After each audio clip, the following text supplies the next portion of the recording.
Grand Rising, Boyanis, how are you guys doing? I'm on my way to class.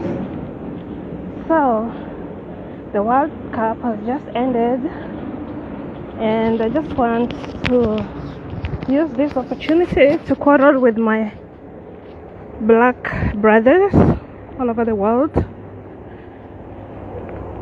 in a good way, not in a bad way. Yeah. So most of you, you're raising your dads, you're raising your own black sons. Most of you are deadbeat dads. You don't really care where that woman went with your children, or you don't, especially in Africa, like if you impregnate a woman, because there are no laws like in the America that force a father to be in the child's life. So you don't really care what are the hobbies for your child. You don't care what the mother is doing with your baby. So we have women telling young boys, no, you don't need a woman. So we have these single ladies telling young girls, you don't need a man. So we end up breaking our own fabric. You know, when the family unit is healthy and bonded together, then the society is more healthy and more stronger. But because our black men don't give a shit, so as women we have to run, be the maid, be the father, be the mother, go to work, pay school fees, pay house rent. I mean, the absence of a black father in our black children has led to serious downbreak of the black family. That's why in European countries it's a must. Like a man, you can't run away. As long as there's a child in place, you're going to be there, whether you like the mother or not. Unfortunately, the black family, we have caused serious mental breakdown in our children because we refuse to be there, just because we have fallen out as the father and mother. I did not know this too, you know. I've been a single mom, and when I went to America and I saw that a father being in a child's life was like so important, I tried to call my people, because I had my first son when I was in university, but because of this tribalism, his side was like, no, you can't marry a woman from another tribe. We were still young, you know, it's been like 20 years ago at the time. There was no light, there was too much politics, too much ignorance. That time I used to be in the church like so hard. So they told us that you have to obey your parents and all these things. So I could not go against. And he too was told that he could not marry me because I was from another tribe. So we never had any personal issues. So later he moved on, did a huge wedding with his woman, with his wife now. And he always wanted to be in the life of my son. But my family was like, no, he's married. Maybe that woman is going to kill your son or something like that. But when I went to America and saw that if you do not allow your other parent to be in your child's life, it's going to actually destroy the humanity of your baby. I took a flight back to Kenya, and now I'm in Europe, and my baby is with his dad, you know. So I'm just trying to give this personal experience because I want to show you that I'm also not perfect. We are in this together. We are all broken together. We were all affected together, you know. But we can try and heal each other. We can try and start doing the right thing now, so that the wounds that were created to us by, hurt people. Our grandfathers were hurt, and they hurt our parents. Our parents were hurt, and they hurt us.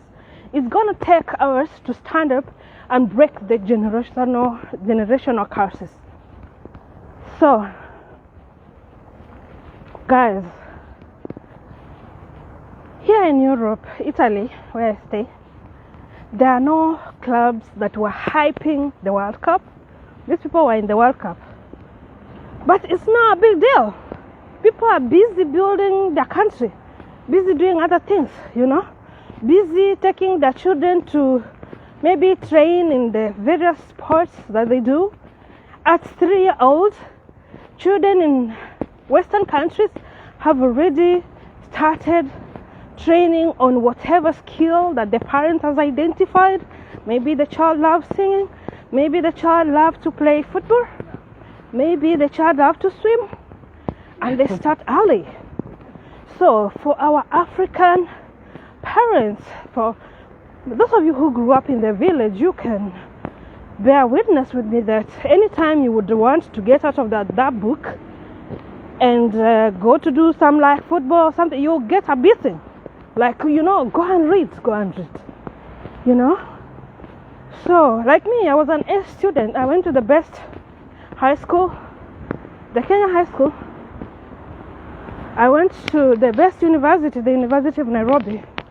But I don't use my degree right now. Look at me. I'm still going to class because we have to bow down to the terms and conditions set by this, guys, But if we do the right thing from the word go, me, I used to be a singer. When I was 9 years old, I would take poems. I would, that time I was like in church deep. I would recite those memory verses from the Bible, like 2 chapters. I had this thing when I was young. But because as parents, black parents, we don't value talent. We're just busy watching American Has Got Talent, not knowing that these parents put effort in nurturing their children. So, in Africa, our men have drunk a lot of beer for the last, I don't know. I did not watch any match for the World Cup, so I don't know how long you guys have been doing this World Cup thing. I don't know whether it was a month or a week, I don't know. But whatever it was, the clubs in African countries were filled up. These people did not do such a thing. No. Some marriages have had issues. Actually, there's a man called Asiad Khan in Kenya who actually died. And we know of it because he's a star. And there could be other people also, and we don't know of them because they're not stars. The girlfriend went to drink because you people have refused to be alpha males. Please be listening to Andrew Tate, be listening to Andrew Kibe from Kenya. I listen to them and I'm a woman because I don't want to make the mistakes to raise emotional children or to subject my man to feminism. I want him to be a strong man that he was supposed to be. So, listen to those people on YouTube, Andrew Tate, Andrew Kibe. Those are alpha males. They don't take little nonsense from little people. You're supposed to be the man. You're supposed to stand up. So this woman, she went to drink and the man is in the house, and then she comes and stabs the man. And now the man is dead. Like, seriously, that story made me mad. Because this man was a rich safari rally somebody. I don't know him. I just saw in the news. And there could be so many other stories related to that, because you black men, you don't want to take charge. As women cannot do it. The West lies to us that we don't need you, but we need you. We need you to stand up. We need you to protect your black sons. We need you to train them to be like the Messi that you people love so much. How could you be so proud if that was your son being celebrated all over the world because of his talent? It just doesn't start like that. You train them. Take time with them. Speak positive words to your children. Words have power of life and death. The reason Africa has been dead for the longest time possible is because negative words keep being spoken by the media, especially the Western media, about Africa. They call us poor, they call us dark, they call us all the names that you can imagine. And because words have power of life and death, now we become it. And because some of us join the rhythm and believe that Africa is poor and wicked, then we manifest that into existence. But it's not too late. We can reverse the curse by starting to confess how rich we are, by starting to train our young children, by reaching out, taking that phone call your baby mama, find out how your son is doing. Let's start to raise strong black sons. Imagine the betting companies that are in Africa taking so much money from you guys because you cannot go out and do work. You know, we were brought up to think that we have to find jobs, we have to do this and that. No, we have to start investing in our talents. It's not true that we all have to be employed.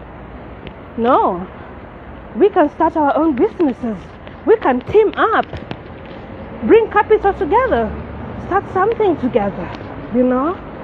So guys, the betting companies are making billions and billions of money from you because you don't want to use that money to invest. It's not a bad thing to bet once in a while, but it has become an addiction to some of you. It has made some of you sell your properties. It has caused a lot of more harm than good to some of you, you know. So I hope you people, I respect men and I do not quarrel in a bad way, but I hope you get what I'm trying to say. Let's save our black sons, you know. We may not do so much for ourselves, but we can save the next generation, because as we've been already damaged, you know, but still it's not too late for us too, you know. Our generation, as women, we can stop attacking our men. Don't raise a knife on your man. I mean, like, how the hell, you know? As a woman, stop telling your son that she doesn't need the father. Let him have connection with the dad. As a man, reach out and let's help protect our black children. Teach that girl that she's beautiful. I see a lot of girls beautiful, but they have to bleach. Actually, like 2 weeks ago, I saw a photo which made me very sad. It was a graduation photo of a 3-year-old girl in Africa. And can you imagine? The baby had even eyelashes on, put by her own mother. Huh? So, tell me, what will happen to that baby by the time she is a teenager? She's going to think she's not beautiful, so she has to bleach her skin, she has to put artificial things, or maybe artificial hips, artificial everything. Let's enforce the self-love in our beautiful black girls. Don't do that to the children. Don't do makeup for them. They're beautiful, guys. Trust me, they are.